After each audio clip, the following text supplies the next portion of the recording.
찾아와서 진료를 받습니다.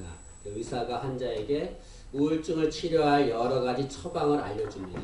진료가 다 끝났어요. 진료가 끝나고 이제 환자가 문을 열고 밖으로 나가려고 하자 의사 선생님이 하는 말이, 오늘 이곳에 한 유명한 코미디언이 와서 공연을 하는데 그 공연을 보면 우울증 치료에 좀 도움이 되겠습니다 라고 얘기했어요. 그러자 그 환자가 문을 열고 나가면서 이런 말을 합니다. 선생님, 제가 그 코미디언입니다 라고 말했다고 합니다. 그럼 이 코미디언은 자신의 공연으로 다른 사람들에게 웃음을 주고 그렇게 생활합니다. 그러나 정작 본인은 우울증에 걸려 있는 거죠. 세상의 모든 인간들은 이렇게 우울증을 걸린 사람처럼 아픔과 어려움을 가지고 있습니다. 예수님께서는 그렇게 세상 사람들이 갖고 있는 아픔과 어려움을 수고하고 무거움을 짐진 자다라고 말씀하고 있습니다. 이게 수고하고 무거움을 짐진 자라는 말은 약간의 차이가 있어요. 수고라고 하는 말은 자신으로 인해서 당하는 아픔을 말합니다. 예를 들어서 열등감 같은 거 있죠. 자신이 혼자 열등감을 갖는다. 다른 사람들은 아무렇지도 않게 생각하는데 혼자 열등감을 가져서 아픔을 당하는 겁니다. 또는 반대로 완벽주의 같은 거 있죠. 제가 아는 장로님이 계시는데요. 그 장로님은 야간대학을 나왔어요. 열심히 일해가지고 한때 회사에서 그냥 최연소 뭐 과장 부장 이렇게 올라갔습니다. 이 장로님이 완벽주의예요. 근데 완벽주의가 너무 지나쳐가지고 뭐를 할 때에 조금이라도 실수가 있으면 잠을 못 자는 거예요. 잠을 못 자니까 수면제를 먹게 되잖아요.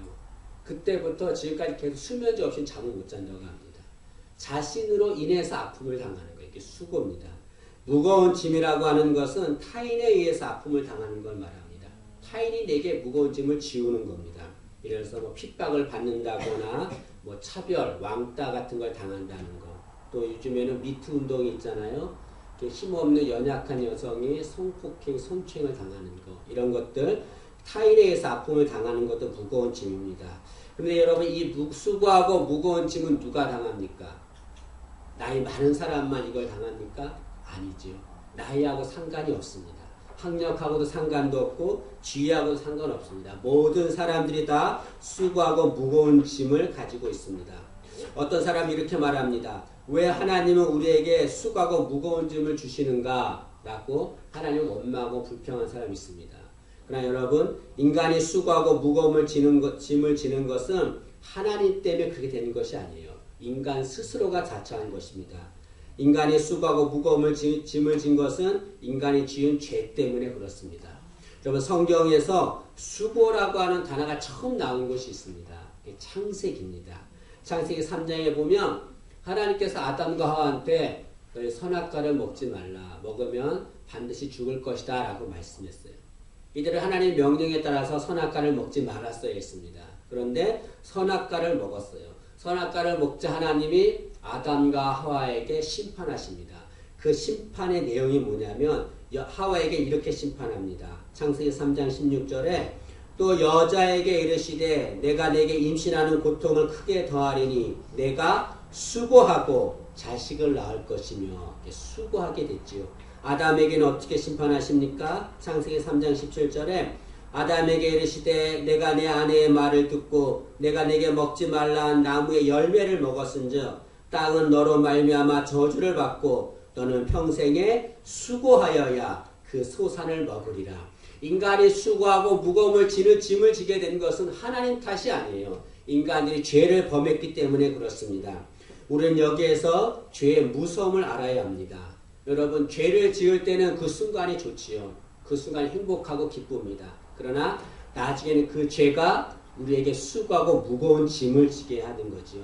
때문에 우리는 작은 자라도 겨울이 여기서는 안 되고 작은 자라도 죄를 범해서는 안 될 줄로 믿습니다. 이렇게 인간은 수고하고 무거운 짐을 지고 살아가고 있습니다. 그리고 그 수고하고 무거운 짐에서 안식하기를 원하고 있습니다. 그러나 인간이 아무리 노력해도 그 수고하고 무거운 짐에서 안식할 수 없습니다. 사람들은 정치를 잘하면 수고하고 무거운 짐에서 해방될 거라 생각했습니다. 그러나 정치도 그렇게 하지 못합니다. 교육을 열심히 하면 그것은 해방될 것이라 말하지만 그렇게 되지 않습니다. 수양을 열심히 하면 수고하고 무거운 짐에서 해방될 것이다 라고 말하지만 아무리 그래도 그것은 해방되지 못합니다. 불교에 사홍서원이라고 하는 것이 있습니다. 이 네 가지를 서원하는 건데요. 그 사홍서원 중에 번뇌무진서원단이라는 것이 있어요. 이것은 나에게 번뇌가 무진장 많이 있어도 그 번뇌를 끊기를 서원합니다. 그런 겁니다. 이 번뇌가 너무 많아가지고 번뇌를 나누는데 108가지가 나왔어요. 그래서 그걸 염주에 하나씩 새겼습니다. 그래서 불교 신자들은 염주 하나씩 굴리면서 이 번뇌 끊기를 원합니다. 이 번뇌 끊기를 원합니다. 그래요. 여러분 108번 염주를 아무리 끊어도 그 사람들이 그 번뇌 108 번뇌를 해결할 수 있을까요? 절대 해결하지 못합니다. 여러분. 세상의 어떠한 것도 세상의 어떠한 종교도 우리를 수고하고 무거운 짐에서 안식하게 할 수 없습니다. 그러나 성경은 말하기를 그 수고하고 무거운 짐에서 안식하게 할 수 있는 분이 딱 한 분 계시다 말합니다. 그분은 예수 그리스도십니다. 오늘 말씀에 주님께서 말씀하시기를 28절에 수고하고 무거운 짐진 자들아 다 내게로 오라 내가 너희를 쉬게 하리라 라고 말합니다. 여기 내가 너희를 쉬게 하리라 라고 하는 말은 나만이 너희를 쉬게 할 수 있다. 수고하고 무거운 짐을 진 너희를 나만이 쉬게 할 수 있다. 안식하게 할 수 있다. 그런 말이죠. 우리는 수고하고 무거운 짐을 지면 어떤 말 하냐면 죽겠네 그럽니다. 너무 힘드니까 죽겠네. 근데 여러분 자기 힘으로 해결하려고 하면 죽겠네가 되죠. 그러나 그거를 주님께 맡기면 어떻게 됩니까? 죽겠네가 죽게 있네로 바뀌게 됩니다. 여러분 죽겠네와 죽게 있네는 말이 비슷하지만 차이가 있습니다. 죽겠네 하면 정말 죽는 거예요. 수고하고 무거운 짐 때문에. 죽게 있네라고 하면은 나의 수고와 무거운 모든 짐을 주님께서 능력을 해결해 줄 줄로 믿습니다. 이제 우리는 힘들고 어려울 때 죽겠네 하지 말고 죽게 있네 그런 말 하기를 간절히 원합니다. 왜 주님만이 수고하고 무거운 짐에서 우리를 안식하게 하실까요? 그것은 주님이 우리를 창조하신 분이기 때문에 그렇습니다. 주님이 우리의 생사 화복을 주관하신 분이기 때문에 그렇습니다. 우리의 모든 문제를 다 아시는 분이 주님이기 때문에 그렇습니다. 여러분 구원은 누구에게만 있습니까? 주님에게만 있는 거예요. 주님만이 우리를 구원할 수 있습니다. 마찬가지로 누구만이 우리를 안식하게 할 수 있는가? 주님만이 우리를 안식하게 할 수 있을 줄로 믿습니다. 주님께 나오면 안식을 얻습니다. 그런데 주님께 나오려면 해야 될 것이 있어요. 반드시 해야 될 것이 있습니다. 그것은 자신이 수고하고 무거운 짐을 졌다는 것을 인정해야 돼요. 그걸 인정하는 사람만 주님께 나옵니다. 세상에 많은 사람들이 주님께 나오지 않습니다. 수고하고 무거운 짐을 졌음에도 불구하고 주님께 나와 안식을 얻으려고 하지 않습니다. 그들은 자신이 수고하고 무거운 짐을 졌다는 것을 부정합니다. 왜냐하면 그걸 인정하면 너무 자존심이 상하거든요. 너무 부끄럽거든요. 그래서 그걸 인정하지 않습니다. 세상 많은 사람들은 다른 사람들한테 인정받기를 원합니다. 문제없는 자를 인정받기를 원하는데 자신이 수고하고 무거운 짐을 졌다는 것을 사람들이 알기를 원하지 않습니다.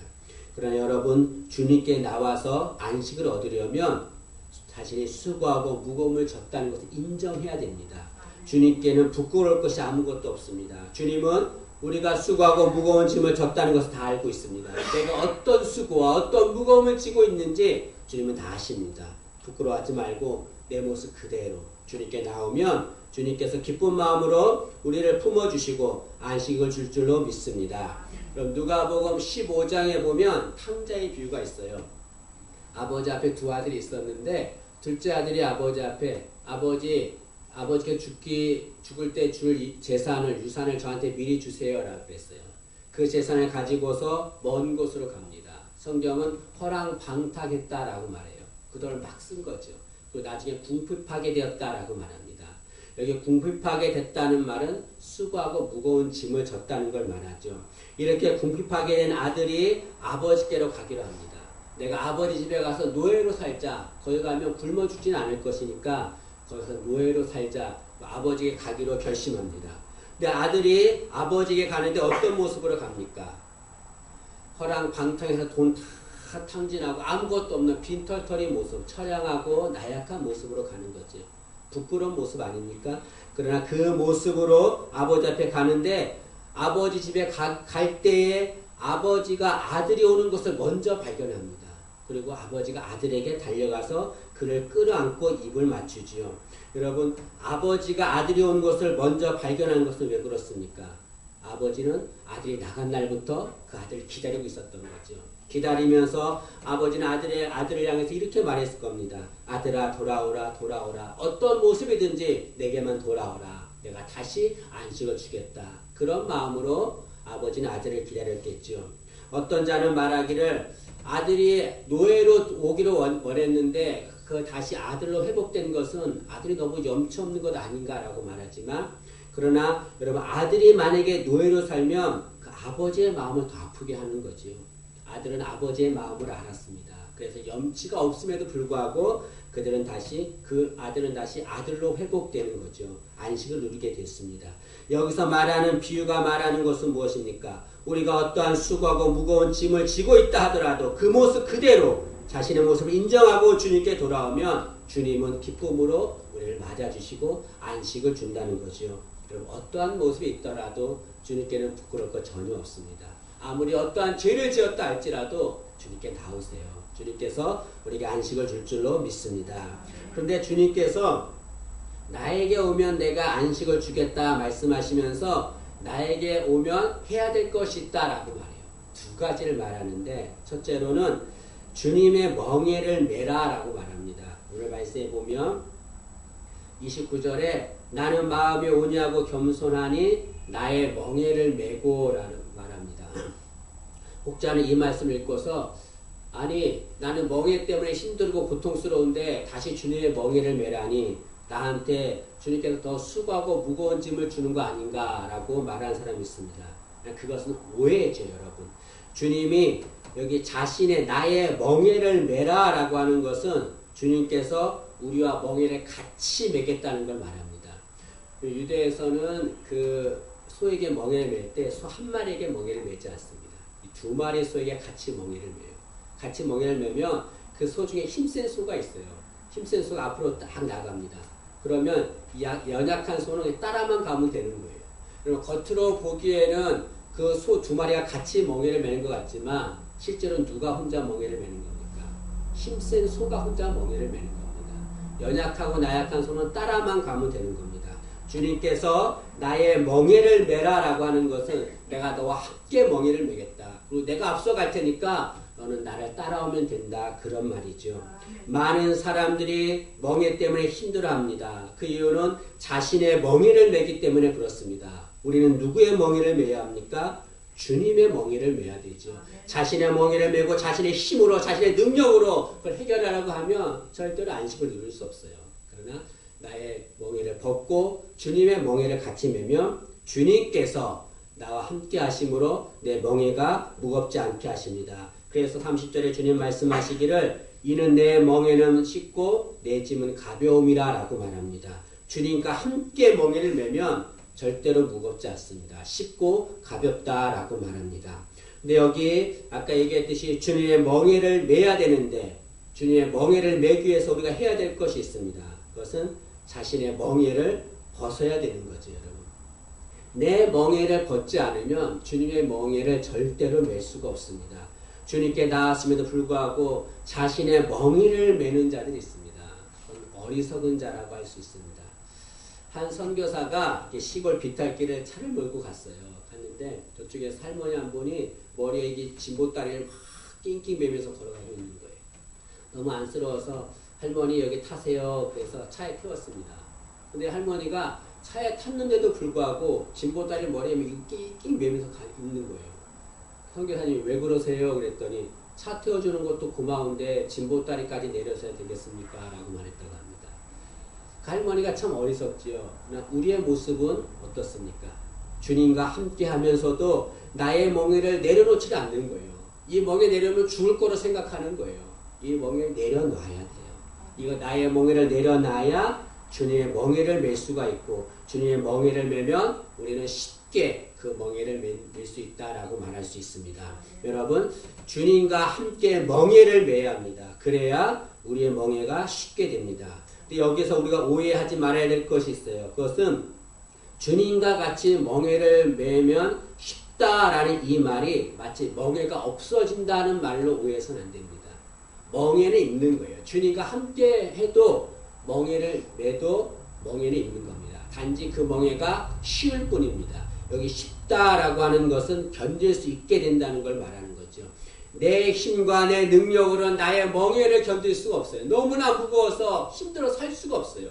그러나 나의 멍에를 버리고 주님의 멍에를 매면 주님께서 그 고난을 멍에를 견딜 수 있게 쉽게 만들어 주는 거죠. 여러분 간절히 소원합니다. 내가 가지고 있는 멍에, 이 멍에 아무것도 아닙니다. 쓸모없는 것들이에요. 보화처럼 귀하게 여기지 말고 다 내려놓고 주님의 멍에를 매기를 간절히 소원합니다. 그리고 주님께서는 내게 배우라 라고 말씀합니다. 29절 하반절에 보니까 나의 멍에를 메고 내게 배우라 라는 거죠. 배우라는 이 말을 듣고 또 어떤 사람들은 뭐라고 그러겠습니까? 지겹게 뭘 배우냐, 오히려 수고하고 무거운 짐을 더 지어주는 거 아니냐라고 이렇게 오해하는 자들이 있습니다. 그러나 여러분 여기 주님께서 내게 배우라 라고 하는 말은 안식 얻는 법을 내가 가르쳐 주겠다 그런 말입니다. 사람들은 안식을 얻기를 원해요. 그러나 자신의 힘으로 안식 얻을 수 없잖아요. 주님께서 내게 배우라. 그러면 내가 안식 얻을 수 있는 방법을 알려주겠다라고 말합니다. 여러분 안식이란 말과 이 배우다라는 말은 같은 어원에서 나왔습니다. 때문에 내가 안식을 얻으려면 주님께 배워야 돼요. 주님께 배우면 안식을 얻게 됩니다. 무엇을 배워야 합니까? 주님은 두 가지를 배워야 된다라고 말합니다. 첫째는 온유를 배우라라고 말하고 있습니다. 여기 본문에서 말하는 온유란 어떠한 상황에서도 유동치 않는 마음을 말합니다. 우리가 수고하고 무거운 짐을 질 때 안식하지 못하는 이유가 무엇입니까? 요동하기 때문에 그렇죠. 요동하기 때문에. 그 수고하고 무거운 짐에 따라서 요동하기 때문에 안식을 못합니다. 그러나 온유한 마음을 가지면 아무리 수고하고 무거운 짐을 져도 안식하게 되는 거죠. 여러분 잔잔한 호수가 있잖아요. 이 병이 있는데요. 이 병을 이 단단한 벽에 확 던지면 어떻게 되겠습니까? 벽이 깨지죠. 그 벽도 흠이 나죠. 그 병과 벽이 다 상처를 입습니다. 그러나 이 호수에는요. 아무리 아무 때나 이 병을 던져도 깨지지 않습니다. 그 호수도 아무런 상처를 입지 않습니다. 온유한 마음이 그 잔잔한 호수와 같은 그런 마음입니다. 내가 온유한 마음이 되면 아무리 어떠한 상황에서 수고하고 무거운 짐을 져도 상처를 입지 않습니다. 안식을 누리게 되는 거죠. 여러분 우리 모두가 다 주님께 온유를 배우기를 간절히 소망합니다. 두 번째로 주님께서는 겸손을 배우라 라고 말씀합니다. 겸손이라는 것은 뭘 말합니까? 자신을 낮추고 비우는 마음을 말하죠. 우리가 오해하는 것이 있어요. 그것은 내가 높아지고 다른 사람을 군림하면 그러면 무거운 짐에서 해방되어 안식을 누릴 것이라고 생각합니다. 그러나 반대입니다. 높아지고 군림하면 오히려 안식을 누리지 못하게 되는 거죠. 그러나 자신을 낮추고 비우면 수고하고 무거운 짐에서 안식을 누리게 될 줄로 믿습니다. 여러분 사람은 겸손하면 손해볼 것이라 생각합니다. 사람들한테 무시받을 것이라 생각합니다. 그러나 절대로 그렇지 않습니다. 겸손해 보세요. 그러면 우리가 참다운 안식을 누리게 될 줄로 믿습니다. 여러분 근데 여기서 주님께서 온유와 겸손을 배우라 라고 하셨는데 이 온유와 겸손은 한 번에 쉽게 배울 수 있는 것이 아니에요. 그냥 가서 그냥 속성으로 배우면 얼마나 좋겠습니까? 그건 일생 동안 배워야 되는 거예요. 일생 동안. 꾸준하게 배워야 됩니다. 어떻게 배워야 합니까? 기도해야 돼요. 기도해야 돼요. 기도하면 온유하고 겸손을 배울 수 있습니다. 말씀을 읽어야 합니다. 계속해서 말씀을 읽어야 돼요. 예배를 드려야 합니다. 여러분 쉬지 말고 예배 드려야 돼요. 예배가 있다 그러면 어디든 막 뛰어가야 돼요. 그러니까 예배 드리고 무릎 꿇고 기도하고 말씀 읽고 찬송하고 그래야 온유와 겸손을 배울 수 있습니다. 세상 학문으로는 절대로 배울 수가 없습니다. 여러분 우리가 주님 앞에 나와서 기도와 말씀과 예배를 드려야 될 이유가 무엇입니까? 내 짐이 너무 힘들고 어려워. 수고하고 무거운 짐 때문에 어떻게 할 수가 없어요. 안식을 누릴 수가 없어요. 그러나 하나님 앞에 나와 기도와 말씀과 예배를 드리면 우리 그곳에서 안식을 누리게 될 줄로 믿습니다. 여러분 주님께만 안식이 있습니다. 수고하고 무거운 짐을 가지고 있습니까? 주님께 나와야 합니다. 그래야 안식을 누릴 수 있습니다. 주님께서 여기 다 내게로 오라 라고 하셨는데 이 말은 한눈 팔지 말고 다른 곳 바라보지 말고 나만 바라보고 내게 오라 라는 말입니다. 그러면 내가 너에게 안식을 주겠다라고 말합니다. 세상 바라보지 마세요. 한눈 팔지 마세요. 그곳에 어떠한 곳에도 우리에게 안식을 주지 않습니다. 오히려 우리에게 수고하고 무거운 짐만 줄 뿐입니다. 그러나 주님만 바라보고 주님 앞에 나가면 우리에게 참다운 안식을 줄 줄로 믿습니다. 여러분, 주님 앞에 가는 그 순간까지 수고하고 무거운 짐 때문에 고통당해서는 안 됩니다. 주님 앞에 가는 그 순간까지 안식 누리기를 간절히 원합니다. 우리 모두가 다 주님께 나와서 참다운 안식 누리기를 간절히 소망합니다.